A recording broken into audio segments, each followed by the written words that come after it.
Saya Cynthia Rompas menemani Anda di Kompas Petang. Saudara, pemungutan suara pemilu Indonesia di luar negeri sudah berjalan.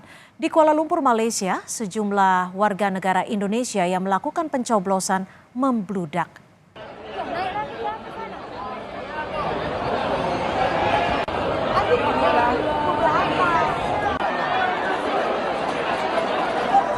Seperti inilah kepadatan yang terjadi saat proses pemungutan suara pemilu 2024 di Kuala Lumpur, Malaysia pada 11 Februari kemarin.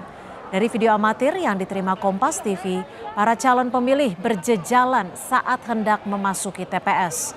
Jumlah daftar pemilih tetap dan daftar pemilih khusus hampir seimbang, yakni masing-masing lebih dari 200.000 orang.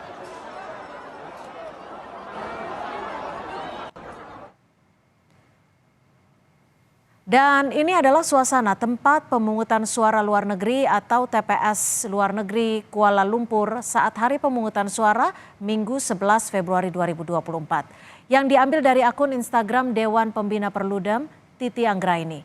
Ada 223 TPS dengan 222.000 lebih daftar pemilih tetap yang terdaftar di TPS LN Kuala Lumpur.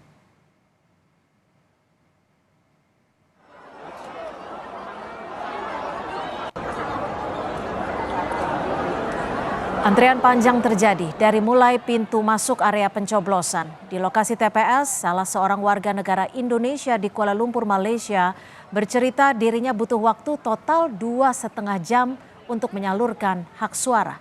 2 jam diantaranya untuk mengantre, namun WNI mengapresiasi proses verifikasi data dan pencoblosan berjalan cepat.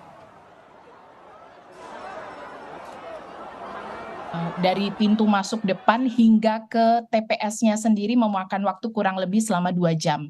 Namun verifikasi datanya sendiri sangat cepat karena PPLN dan juga KBRI menyediakan sekitar 300 TPS dikalikan 2 karena ada TPS 1 misalnya ada A dan juga B.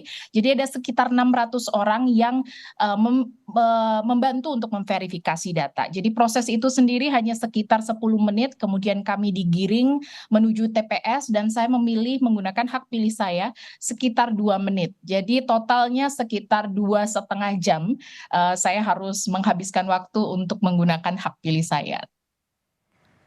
Komisi Pemilihan Umum menyebut pelaksanaan pemilu di luar negeri termasuk Kuala Lumpur, Malaysia berjalan baik. KPU merinci di Kuala Lumpur ada sejumlah metode antara lain 130 kotak suara keliling dan 223 TPS. Untuk sistem TPS, KPU memastikan proses pemungutan suara tetap berlangsung tertib.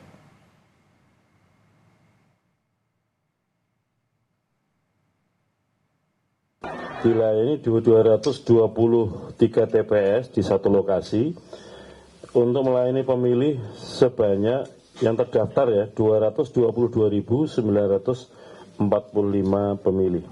Kami tentu saja belum mendapatkan laporan berapa jumlah pemilih yang hadir metode TPS kemarin. Tentu saja yang hadir kemarin di TPS LN di WTC Kuala Lumpur bisa jadi yang hadir ada yang berasal dari pemilih DPT, ada yang berasal dari pemilih DPTB, dan juga ada yang berasal dari pemilih DPK. Kebetulan saya pribadi dan Mas Idam Holik hadir di lokasi sejak hari Sabtu. Itu kalau kita pantau, teman-teman PPLN menyiapkan KL ya, menyiapkan secara serius penyelenggaraan pemilu di luar negeri. Alhamdulillah sampai dengan hari ini yang kami terima laporan berjalan dengan baik.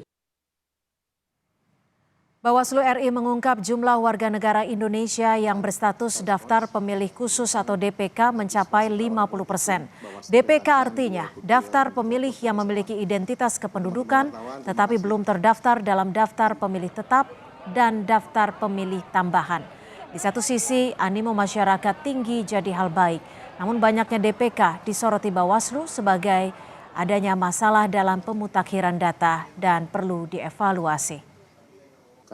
Perskons tentang antisipasi ini sepertinya DPK akan lebih dari 50%. Kemungkinan lebih dari 50% daftar pemilih khusus di Kuala Lumpur. Oleh sebab itu tingkat kerawanannya apa? Surat suara, ketersediaan surat suara, dan juga bahwa ada kerawanan yang terbukti pada saat pemutakhiran data pemilih yang tidak benar, tidak baik pada saat itu. Angka DPK yang tinggi menunjukkan adanya pemutakhiran yang kemudian itu kemungkinan besar ada problem.